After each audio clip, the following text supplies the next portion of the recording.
Hello, good afternoon everyone. Happy New Year. I'm Israeli government spokesman Eylon Levy. This is day 88 of the October 7th war. We begin today with our latest figures. IDF fatalities since the start of the October 7 massacre have risen to 507. That's up by 5 since our update on Friday.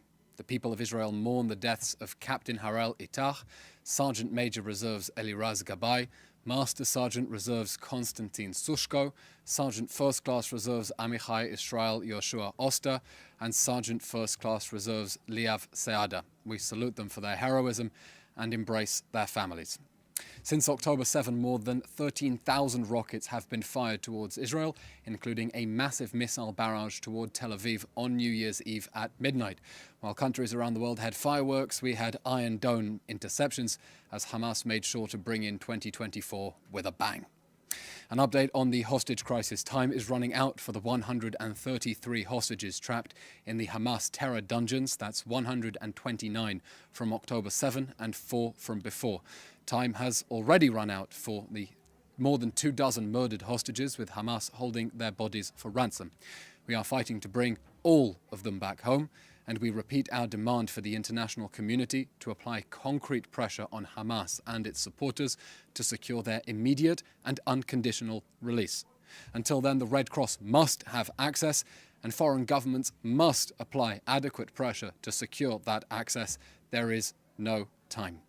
Some operational updates now. The IDF continues its targeted strikes against terror operatives and infrastructure in Gaza and exposing evidence of Hamas's unlawful abuse of civilian infrastructure.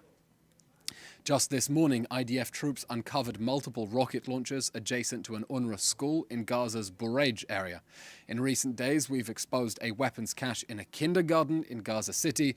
We've revealed in interrogation that Hamas stopped Gazans trying to evacuate to Rafah and sent them to the Shifa terror complex instead. We've obtained Hamas video footage of terrorists fighting out of civilian buildings and in civilian dress, and so on and so on.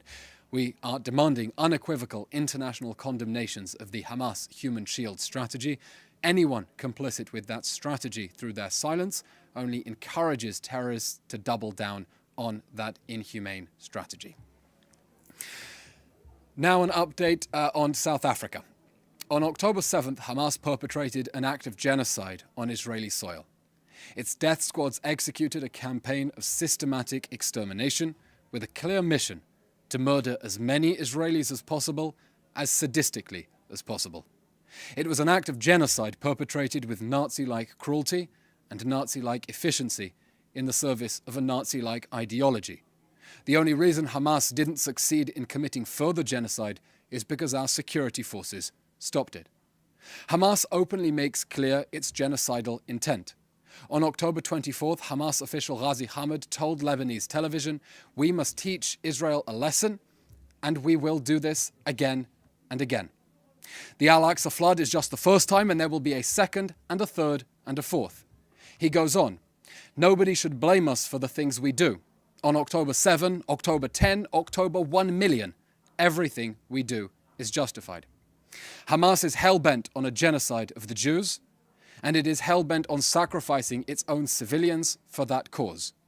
We are fighting to remove the threat of annihilation, bring back the hostages trapped in the terror dungeons, and thwart Hamas's systematic abuse of its own civilian population. The State of Israel emphatically condemns South Africa's decision to play advocate for the devil and to make itself criminally complicit with the perpetrators of the October 7 massacre. On October 7, South Africa openly aligned itself with the Hamas rapist regime when it blamed Israel for Hamas's violation of the ceasefire and covered up Hamas's crimes against humanity. It is now aiding and abetting that machinery of genocide. Collaborating with the perpetrators of genocide is, alas, not new to South Africa, which backed Omar al-Bashir after he was indicted for genocide in Darfur. While the Hamas rapist regime does everything to maximize civilian casualties with its despicable human shield strategy, Israel is employing measures unprecedented in the history of warfare to minimize civilian casualties. We have been clear in word and in deed that we are targeting the October 7 monsters and are innovating ways to uphold international law, including the principles of proportionality, precaution, and distinction, in the context of a counter-terror battlefield no army has faced before. That is why we spent weeks urging residents of northern Gaza to evacuate before the ground offensive.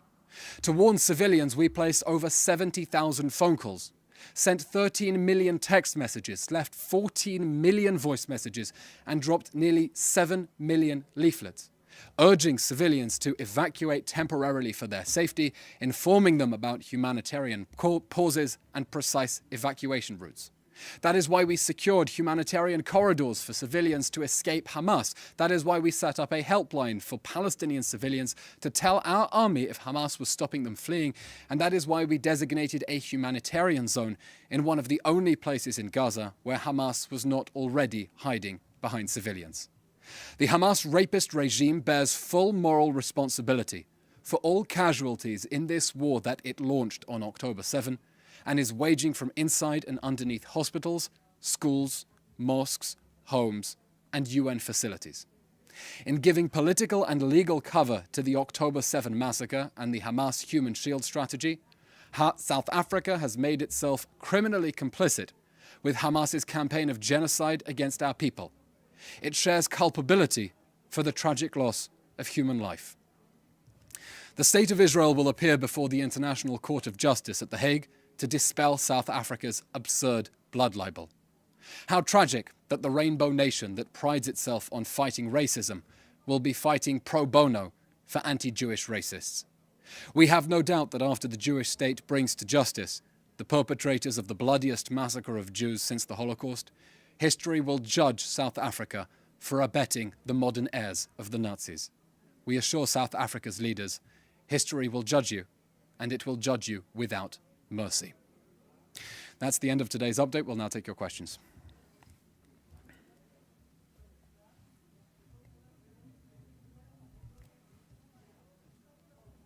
First question comes from Jim Williams of Zenger International News Service in Washington, D.C.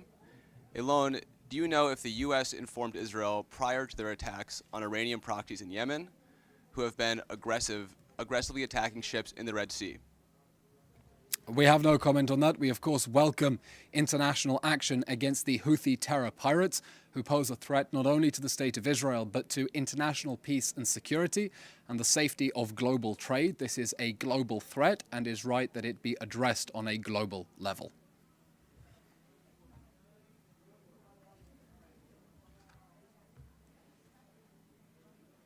No? Okay, we have no other questions today. Thank you very much, everyone. Happy New Year, and please keep safe. Thank you.